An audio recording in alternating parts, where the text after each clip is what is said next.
अनेकांची सकाळ होते तीच मुळी चाय गरम न। काही चहाप्रेमी तर असे असतात ज्यांना 24 तासात कोणत्याही वेळी चहा चालतो।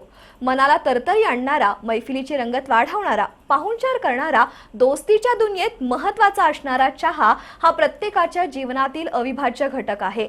आता तर ब्लॅक टी पासून लेमन टी पर्यंत आणि कहवा पासून ग्रीन टी पर्यंत विविध प्रकारचे चहा बाजारात आलेत, पण तरीही मूळ चहाचं महत्त्व कमी झालेलं नाही, उलट वाढलंच आहे। चहाच्या विविध प्रकारांवर प्रकाशझोत टाकणारा बी न्यूजचं विशेष वृत्त आजच्या जागतिक चहा दिनानिमित्त। काका चहा द्या, काका चहा द्या, काका चहा द्या, काका चहा द्या, चाप्या चाप्या चाप्या चाप्या। आज जागतिक चहा दिन।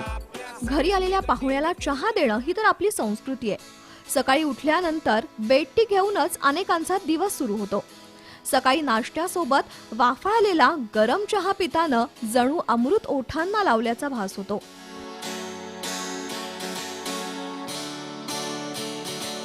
सकाळी चहा मिळाला नाही तर अनेकांची चिडचिड होते। मैत्रीची, नातेसंबंधांची सुरुवात करण्यासाठी माध्यम असतो तो चहा। व्यापारी संबंध वृद्धिंगत करतो तो चहा। आपलं काम लवकर व्हावं म्हणून सरकारी बाबूंना ऑफर केला जातो तो चहा। कंटाळा घालवण्यासाठी पिला जातो तो चहा।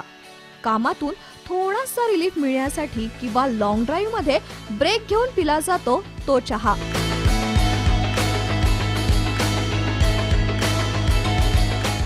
छोट्या छोट्या गोष्टींचं सेलिब्रेशन करण्यासाठी लागतो तो चहा।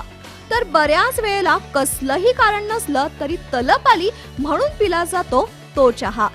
अगदी सरकारचं अधिवेशन सुद्धा चहा पाण्यानंतर दुसऱ्या दिवशी सुरू होतं। मग विरोधी पक्ष ज्यावर बहिष्कार टाकतो तो सुद्धा चहा। त्याच्याही पुढे जाऊन विशेष उल्लेख करावा लागेल तो पंतप्रधान नरेंद्र मोदी यांचा। आज देशाच्या सर्वोच्च पदावर असलेले नरेंद्र मोदी यांनीही एकेकाळी चहा विक्री केली होती। सुवासिनींनी कुकवाला आणि मर्दानी चहाला नग म्हणू नये अशी जाहिरातही अनेकांच्या लक्षात असेल। अशा प्रकारे चहानं संपूर्ण चराचर व्यापून टाकलंय। घरातला चहा, ऑफिसमध्ये मिळणारा चहा, दुकानात, कार्यालयात, मैदानावर, रेल्वेमध्ये, हॉस्पिटलमध्ये अशा विविध ठिकाणी मिळणारा चहा वेगवेगळा असला, प्रत्येकाची कारणं वेगळी असली तरी चहा प्यायल्यावर तन मनाला मिळणारा दिलासा आणि समाधान काही वेगळंच असतं। त्यामुळेच कदाचित चहाला राष्ट्रीय पेय असंही म्हटलं जातं। गाडीवर मिळणारा कटिंग चहा ते 5 स्टार हॉटेलमध्ये मिळणारी टी बास्केट अशी चहाची कितीतरी रूपं पाहायला मिळतात। आता बदलत्या काळानुसार विविध प्रकारचे चहा पिले जातात। त्यामध्ये ग्रीन टी, हर्बल टी, कहवा, organic T, black tea, lemon tea, slimming T, ice tea, tandoor चहा, बासुंदी चहा असे चहाचे विविध प्रकार आलेत। आलं, तुळस, वेलदोडे आणि गवती पानं टाकून केला जाणारा चहाही सर्रास पिला जातो। आपल्या देशाबरोबरच Sri Lanka, Vietnam, Nepal, Bangladesh, Indonesia, Kenya, Malaysia, Uganda, Tanzania, Africa या देशांमध्ये चहाचं उत्पादन मोठ्या प्रमाणात घेतलं जातं।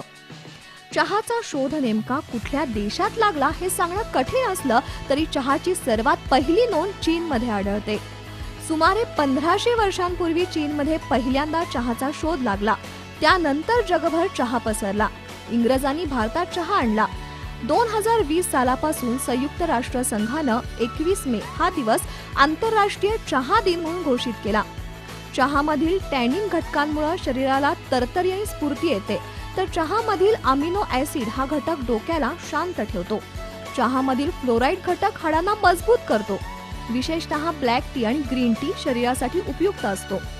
एकूणच अनेक चांगल्या गोष्टींची सुरुवात करणारा, जीवनातील अनेक क्षण चिरंतन बनवणाऱ्या अमृततुल्य चहाचं मानवी आयुष्याशी अतूट आणि गोड नातं आहे एवढं नक्की। बी न्यूज साठी वृत्तसंकलन विभागासह ताज मुलाणी।